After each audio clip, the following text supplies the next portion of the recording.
Sa naging interview ni Julius Babaw kay John Randez, sinabi nito na si Kenneth ang kanyang unang napagsabihan na nasa ICU na nga ang ina nilang si Nora Aunor. Ayon kay John Randez, wala siyang ibang nakausap sa mga anak. Kaya naman malaki ang pagpapasalamat ni John Randez kay Imelda Papin dahil nga dumating doon ng kumpleto ang mga anak upang sa huling sandali ay makita nila ang kanilang ina. Isa rin sa natanong ni Julius Babaw kay John Randez kung hindi ba siya nagpunta doon sa libing. Sinabi ni John na nandun siya, hindi nga lang daw siya pumapel. Dahil nararamdaman niya na parang hindi siya welcome. Ganun pa man ay nirerespeto at mahal niya mga anak ni Ate Guy, Nora Aunor, kaya naman siya na lang daw ang kumbaga ay nagkakaroon ng pagdistansya. Noon nga pong si Nora Aunor ay nakaburol.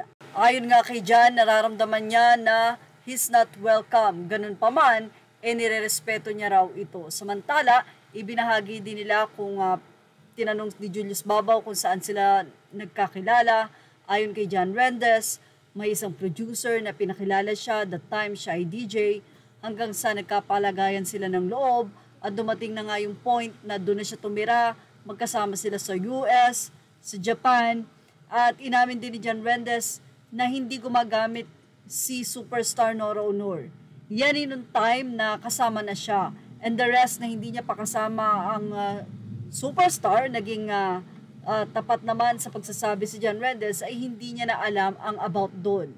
Pero isa masisigurado niya na wala, hindi gumagamit ng anuman maliban sa paninigarilyo. Yon ang sinabi ni John Randez na tinigilan naman din ng superstar.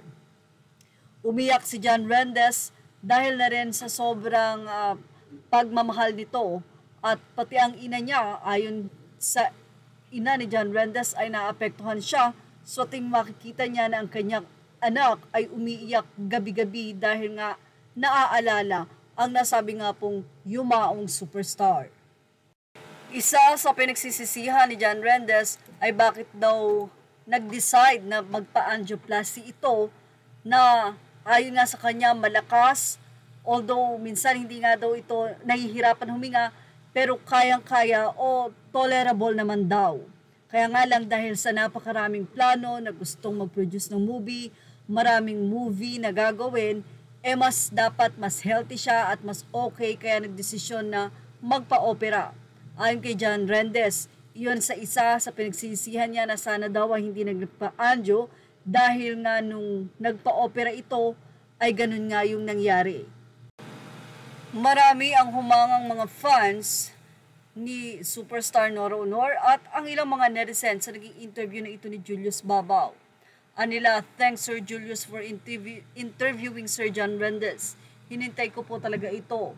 Only Sir John Randez loved Nora, the sincerest and truest, genuine love that needs to be told.